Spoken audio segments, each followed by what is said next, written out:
Olá pessoal, na aula de hoje vamos falar sobre problemas de busca. Os assuntos que vão ser tratados aqui podem ser encontrados no livro de Russell e Nervick, terceira edição.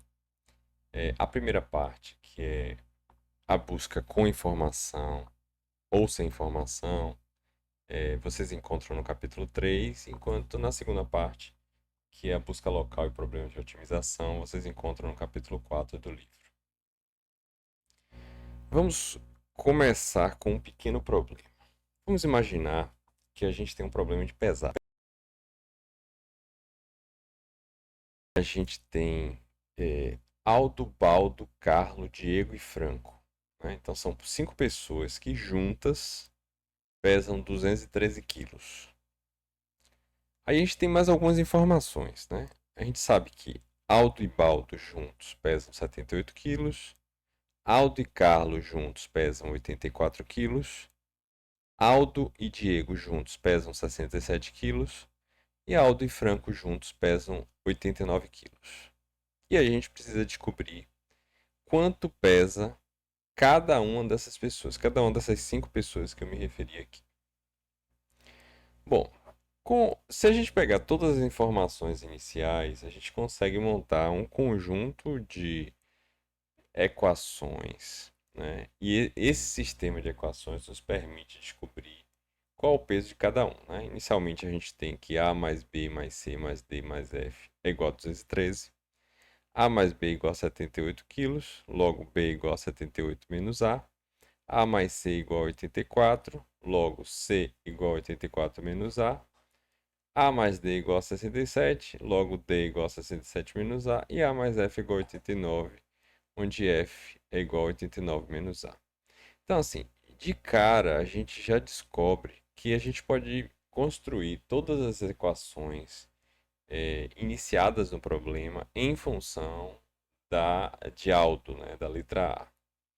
E aí, com isso, a gente faz um pouquinho de manipulação numérica e a gente descobre que Aldo tem 35 quilos, B, qual é o nome do outro rapaz? Baldo, pesa 43 quilos, o da letra C pesa 49, D 32 e F 54. Portanto, a gente tem o peso de cada um deles.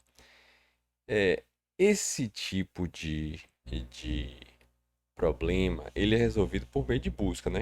A gente construiu a partir das informações iniciais e aí a gente conseguiu determinar um conjunto de equações e montando um sistema de equações por substituição a gente descobriu. Mas a pergunta é, para que exatamente a gente usa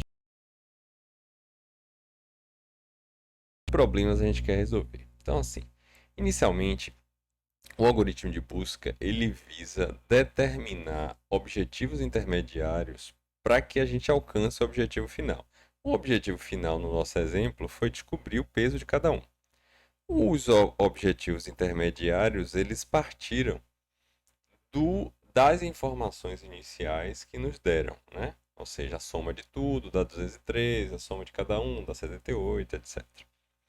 Então, assim, o algoritmo de busca ele serve justamente para isso, ou seja, a gente elenca alguns objetivos intermediários para que a gente alcance o objetivo final. Um objetivo, ele sempre vai ser um conjunto de estados do mundo. Então, assim, naquele exemplo lá, o conjunto de estados do mundo foram as informações iniciais de peso, né? Se a gente verificar que o objetivo final foi descobrir o peso de cada um, e os objetivos intermediários foi colocar tudo em função de A e depois substituir na primeira equação, né? Então, aquilo é um conjunto de estados, né? Um conjunto de estados do mundo. E a ideia é que a gente construa um espaço de estados, né? Para que a gente defina um conjunto de ações para que a gente consiga aplicar e resolver o problema. Então, é esse o objetivo do algoritmo de busca. Então, um algoritmo de busca, ele vai receber um problema e ele vai dar como output, vai retornar uma solução. Então, Quando se tem informação, presume-se que o ambiente é. Ou seja, se a gente tem uma informação inicial do ambiente, presume-se que o ambiente é observável, ou seja, eu posso utilizar os sensores dos meus agentes para observar esse ambiente, tá? E eu tenho alguns valores, né, em relação a ele. Ele é discreto, ou seja, ele não é contínuo. Eu posso, em determinados pontos, ter valores, né, que definem o meu ambiente. Ele é conhecido porque se conhece os valores iniciais e é possível determinar os objetivos intermediários. E ele é determinístico, ou seja, para cada uma das entradas tem uma saída específica, né? Então, a gente divide a- os algoritmos de busca em duas partes. Uma parte é a busca sem informação. Sem informação significa dizer que não é sem informação completamente assim, é sem informações mais detalhadas ou sem nada que possa dizer que eu vou partir de um estado, um conjunto de estados do meu ambiente e chegar a outro conjunto de estados, tá? Tem informação inicial, mas ele não tem essas informações mais detalhadas, não tem uma função que defina como você vai caminhar no ambiente. Então, as buscas sem informação, elas não recebem nenhuma informação sobre o problema além de sua formulação. Então, é o que eu disse. Você tem a formulação, você tem os estados iniciais do problema, mas você não tem nada além disso, tá? Não é que ela seja absolutamente cega. Inclusive, o nome dela também assim, ela também é chamada de busca cega, né? Então, para que eu trabalhe com busca sem informação, eu preciso tratar o meu problema em três etapas. Primeiro, eu preciso formular o problema, né?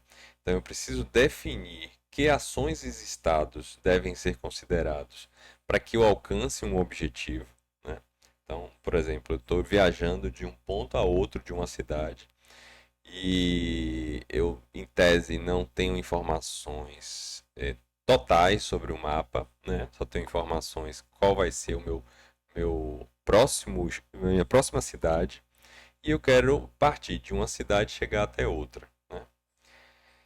Eu preciso definir também o tipo de solução, ou seja, que conjunto de ações eu devo tomar para alcançar um determinado objetivo, e eu preciso definir qual a estratégia de execução que eu vou realizar essas ações para executar a minha busca, né? Agora, quando eu trabalho com busca sem informação, eu vou sempre partir do pressuposto de que o meu ambiente não sofre mudanças. Então, essa é uma informação extremamente importante, porque quando eu falo que o meu ambiente não pode sofrer mudanças, eu não posso, por exemplo, utilizar esse tipo de solução, ou seja, busca sem informação, num ambiente como o Robocode, por exemplo, né? Porque o Robocode está o tempo todo sofrendo mudança. Que tipo de mudança? Os robôs saem do lugar, os robôs se movimentam, os robôs atiram, o nível de energia muda, é, assim, toda a física do jogo muda de acordo com os diversos estados que ocorrem dentro do jogo. Então, quando eu tenho um problema, quando eu vou trabalhar na formulação do problema, primeiro eu preciso definir qual vai ser o meu objetivo, né? Segundo, eu vou definir qual vai ser o meu estado inicial, né? Isso aqui tudo faz parte da formulação do meu problema. Meu problema sempre levando em consideração que eu não tenho nenhuma informação além da própria formulação.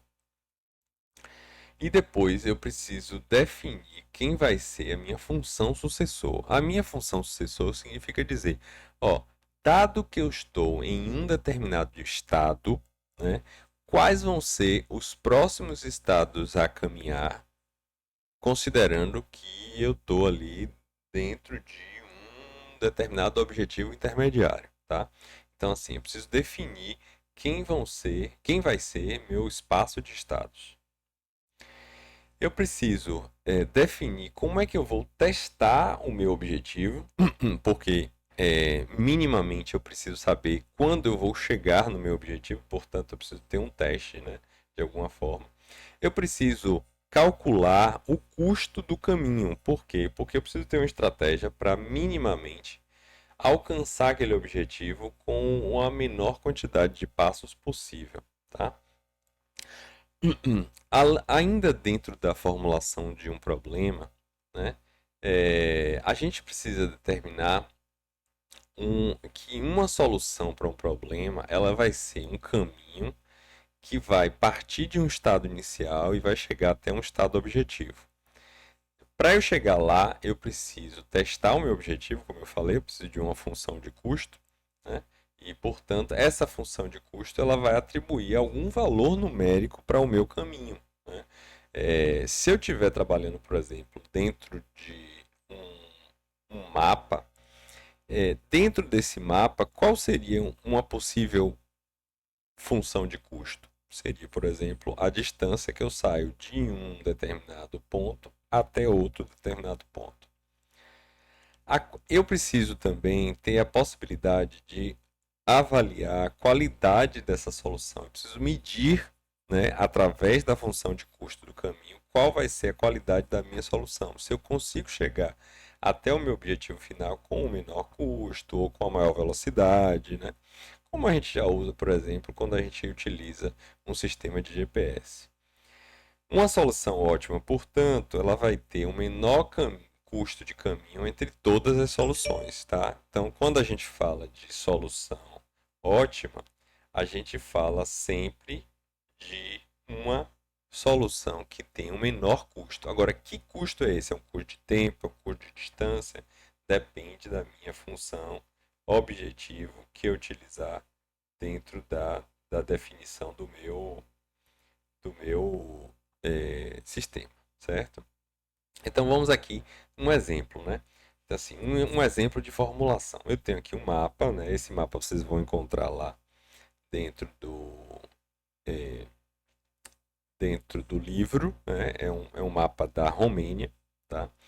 E aí você tem as diversas cidades da Romênia, né? E entre elas, né? Ou seja, cada nó desse grafo aqui, ele corresponde a uma cidade e cada aresta desse grafo aqui, ele corresponde à distância em quilômetros de uma cidade para outra. Então, o meu objetivo final é chegar a algum lugar, por exemplo, em Zerinde, né? Então, aqui eu quero chegar em Zerinde. E o meu estado inicial pode ser, por exemplo, partir de Arad, né? Então, se eu quiser sair de Zerinde e chegar até Arad, qual o menor custo, né? Então, eu sei que, por exemplo, se eu for aqui em linha reta, eu tenho 75, né?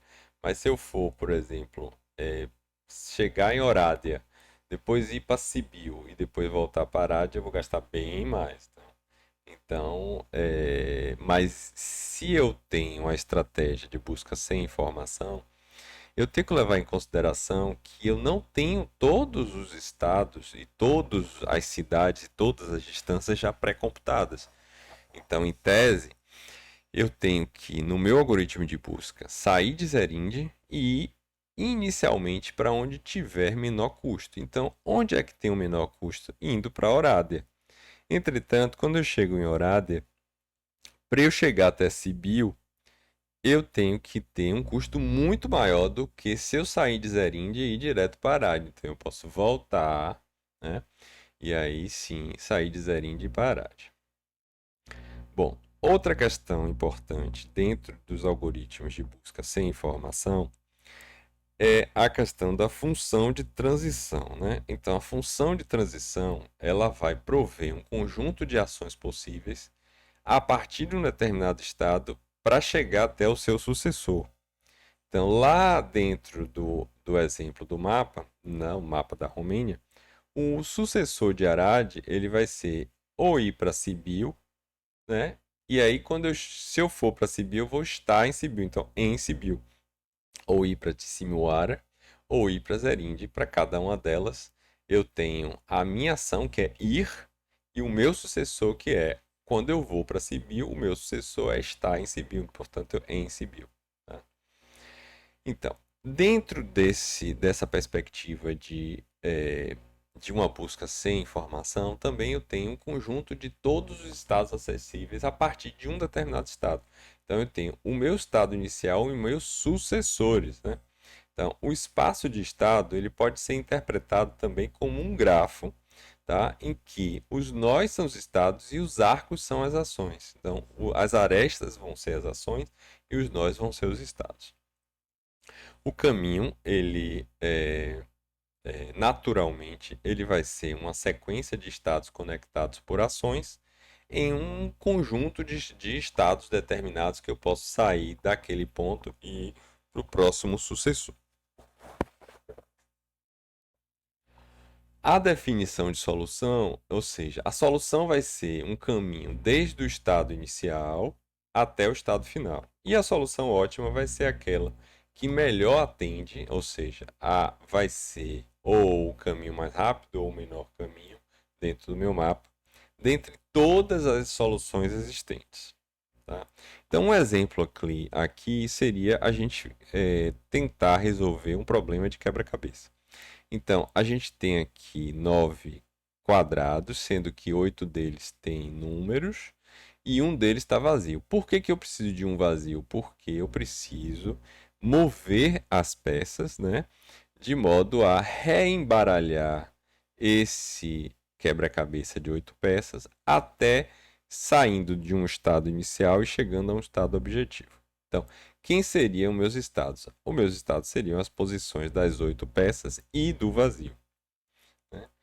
Quem seria o estado inicial? Bom, o estado inicial é qualquer estado, porque inicialmente eu vou embaralhar e vou ter um estado inicial ali definido por um, é, por um, por um conjunto de estados. Tá? Quem é minha função sucessor? A minha função sucessor é partindo do objetivo, do ponto que eu estou, ou seja, do estado, do conjunto de estados do meu ambiente, por exemplo, aqui seria o meu conjunto de estados inicial, né? 7, 2, 4, 5, 6, 8, 3, 1. Então, a minha função sucessor seria sair, por exemplo, o 2, levar o 2 para baixo, né? Ou o 6 para a esquerda, ou 5 para a direita, ou 3 para cima, tá? Então, isso seria a minha função sucessor. Quem vai ser meu teste? Vai verificar se o estado de onde eu parti depois de aplicar a minha função sucessor é o meu estado objetivo. Qual é o meu estado objetivo? Meu estado objetivo é ter o vazio na peça, na primeira peça, mais à esquerda em cima, e os outros vão estar numa sequência crescente, né, numérica. Então vai ser 1, 2, 3, 4, 5, 6, 7, 8. E o meu custo vai ser cada passo, ou seja, cada passo que eu andar, ele na verdade vai ser um passo do meu caminho. E quem é o meu caminho? É o conjunto de todos os passos. Então, quem vai ser o caminho que me dá o menor número de passos até meu estado objetivo? Vai ser justamente o meu caminho ótimo, né? Bom, que tipo de problemas do mundo real eu posso resolver? Bom, problema clássico que é o que a gente já está tratando aqui, que é o problema de roteamento, problemas de visitação, né? Problema, por exemplo, da mochila. A gente pode. Como é que a gente faz para a gente visitar cada ponto de um mapa pelo menos uma vez, né? O problema do caixeiro viajante, né? Que é o problema da mochila. Visitar cada cidade exatamente uma vez, encontrar o caminho mais curto. E aí a gente vai ter a busca de soluções, ou seja, a busca de soluções vai ser justamente o algoritmo de busca que a gente vai utilizar para resolver um problema de busca. Então, a minha solução, né, a busca de soluções, a busca dos diversos estados até chegar ao estado objetivo, vai ser percorrer o espaço de todos os estados, né? Ou do mínimo de estados possíveis, a partir de uma árvore de busca, né? Expandir o estado atual aplicando sempre a função sucessor, né? Sempre pensar o que é a função sucessor a partir daquele exemplo lá do, do quebra-cabeça. E aí a busca vai ser seguir um caminho, deixando os outros para depois. Ou seja, é sempre a definição de uma estratégia de busca para definir qual caminho eu vou percorrer. Então, aqui um exemplo. Eu sou um turista, ele vai sair de Arad aqui, né? Do meu ponto lá no mapa da Romênia, e eu quero chegar a Bucareste. Então, o meu estado inicial é Arad, o meu estado final é Bucareste. Então, como é que eu vou construir a minha solução? A partir de uma árvore, né? Onde, se vocês observarem aqui, Arad se conecta a Sibiu, depois a Zerinde e a Timisoara. Arad, Sibiu, Timisoara, Zerinde. E aí, a partir de Sibiu, você pode voltar para Arad, Fagaras, Horad, e aí você vai construindo uma espécie de, é, de árvore de busca, né? E aí você vai aplicar um determinado algoritmo. Que tipo de algoritmos você pode aplicar dentro dessa árvore de busca? Você pode aplicar esses 6 tipos de algoritmos: a busca em extensão, né, ou busca em largura, busca de custo uniforme, busca em profundidade limitada, busca de aprofundamento interativo em profundidade e busca bidirecional. Na busca em extensão, a gente vai ter, a partir de um nó, a gente vai expandir esse nó raiz, né, que é o nó inicial, de onde a gente começa a nossa busca. E aí, em seguida, todos os sucessores dele, depois todos os sucessores dos sucessores, até chegar a expandir todos os nós, né? Então, no momento que eu for fazendo a busca vai ser, como eu estou fazendo a busca em extensão, eu vou fazer todos os nós em uma dada profundidade. Então, vamos supor que aqui A, todo esse A aqui é um nível 0, depois o B e o C vai ser um nível 1, depois o D, o E, o F e o G vai ser nível 2. Então, eu vou andar primeiro num nível, percorrer todos os nós dele, depois vou descer. Vou para o próximo nível, vou percorrer todos os nós e depois que eu percorrer todos os nós, eu vou para o próximo nível. Então, por isso, eu estou fazendo uma busca em profundidade. Se a gente for fazer uma análise dessa busca, né, busca em extensão, eu vou dizer que ela é sempre completa, porque a gente sempre tem a garantia de que a gente vai encontrar o objetivo que esteja em uma profundidade qualquer lá, chamada D, né? Desde que a quantidade de níveis B seja finito, né? Assim, vai ser complicado se a gente sempre estiver entrando outras profundidades na rede, na árvore. Bom, ela é ótima. Bom, encontrar o nó objetivo mais raso não é necessariamente o nó ótimo. A gente já viu lá no nosso mapa que ele não é poderia não ser o nó ótimo. Por quê? Porque o nosso próximo nó, a partir de uma função, ela pode nos levar a uma distância menor, mas o sucessor do seu sucessor pode levar a uma distância maior e a gente ter que voltar. Então, ela só será ótima se a gente garantir que o custo do caminho for uma função não decrescente. O que é que significa dizer uma função não decrescente? Significa dizer que essa função, dado um x2 maior do que o x1, o f de x2 é maior ou igual ao f de x1. Ou seja, ela pode ser uma parte contínua e uma parte crescente, né? É daí o nome não decrescente. Ela nunca decresce, mas ela pode ficar contínua. Então, significa dizer que a minha função de custo garante que os meus próximos sucessores nunca terão uma função de custo menor do que o sucessor anterior, do que o nó anterior, né? Porque o sucessor anterior não existe, mas assim, o nó anterior, tá? Então, daí, se a gente garantir que essa função é não decrescente, aí a gente garante a otimalidade da busca em extensão. Bom, a busca de custo uniforme, né? É, é uma extensão da busca em extensão, né? Da busca em largura. Ao invés de expandir um nó mais raso, eu vou expandir um nó N com um caminho de custo mais baixo, tá? Se todos os custos forem iguais, essa busca será idêntica à busca em extensão. Então, por exemplo, se eu saio daqui de Sibiu, eu vou necessariamente ir para Reminyuco ou para Fagaras, certo? Então, eu vou sempre expandir um nó com um caminho de custo mais baixo, né? E aí pode levar, se a gente já viu, né? Por exemplo, aqui, ele vem para 80, depois para 97, depois para 101. Quando ele vem de 80, ele é menor que 99, né? Mas se eu for percorrer todos eles aqui, eu vou percorrer, por exemplo, 211 mais 99, ele vai dar em torno aí de 310, né? O outro vai ser 101 mais 97, 200, 80. Esse aqui vai ser menor, né? Até chegar ao verde. Bom, busca em profundidade. Na busca em profundidade, eu vou expandir o nó não visitado mais profundo. Ao invés de eu caminhar pela largura, eu vou caminhar agora pela profundidade. Então, eu vou percorrer todos os nós mais à esquerda, depois eu vou voltar, vou percorrer depois o da direita. Vamos ver aqui, né? Então, por exemplo, eu saio do nó A, depois vou para o nó B, depois vou para o nó D, né? Aí depois vou para o nó H. Aí depois do H eu volto para o D, depois vou para o I, depois vou para o E, depois vou para o J, K e assim por diante. Ou seja, eu percorro todas, subdesço, né? Em profundidade na minha árvore. Então, não havendo mais sucessores, a busca retorna à próxima profundidade acima que não foi explorada, tá?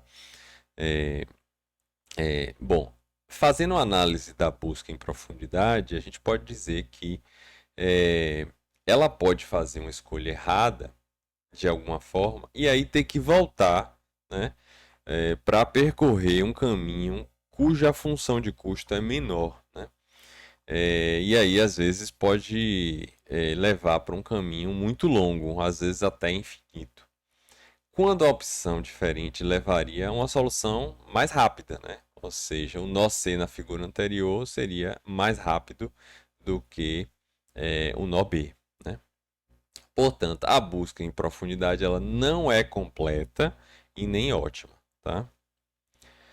Se a gente for pensar agora numa busca por aprofundamento interativo, ela combina a busca em profundidade com a busca em extensão. Como é que ela faz isso? Primeiro, a partir do nó raiz, ela define um limite. O primeiro limite é zero, portanto, ele só vai percorrer o nó raiz. Se eu depois me aprofundar mais para baixo, eu vou para o limite 1. Aí no limite 1 eu vou percorrer o B, depois o C, e aí eu percorro essa profundidade aqui dentro do meu limite. Depois eu vou para o limite 2 e vou fazendo esse cada limite e percorrendo cada limite como uma busca em profundidade, né? Então ele vai fazer uma busca em profundidade aumentando gradualmente o limite de profundidade. Então, o método de busca preferido, esse é um método de busca preferido quando se tem um espaço de busca muito grande, tá? Porque a gente pode encontrar rapidamente dentro de um determinado limite, né? Então a gente faz uma espécie de definição de limite, né? E aí, quando a gente não sabe a profundidade, então, por exemplo, numa busca de estados de possíveis jogadas no xadrez. Então, quando a gente tem uma possível jogada de xadrez, a gente pode andar por uma profundidade enorme. Mas se eu quero definir 5 jogadas à frente, eu posso definir meu limite como 5. Né? Busca bidirecional. Ela vai executar duas buscas simultaneamente, né? Uma direta a partir do estado inicial e uma inversa a partir do objetivo, né? Quando é que eu uso isso? Quando essas duas buscas elas vão se encontrar no meio da minha árvore, né? E aí eu vou facilitar a coisa porque vai ser mais rápida, né? Essa estratégia ela vai reduzir a complexidade de busca e vai me permitir encontrar uma solução de forma mais rápida. Então, se a minha árvore tiver profundidade igual a 6, então as duas buscas vão se encontrar no meio, né? Onde os nós terão profundidade d igual a 3. Então, assim, de maneira geral, recapitulando, eu posso dizer que a busca sem informação pode encontrar soluções para problemas, gerando novos estados e testando os estados até encontrar o objetivo que é o estado final, né? Essa estratégia ela é muito ineficiente na maioria dos casos, principalmente porque a gente tem que levar em consideração que o ambiente não pode mudar, né? E aí a gente vai agora para um outro tipo de busca, que é a busca com informação, que vai resolver uma série de questões relacionadas à busca sem informação, porque a gente vai utilizar o conhecimento específico do problema como se a gente já soubesse, ou seja, se a gente tivesse fôssemos especialistas naquele problema, tá?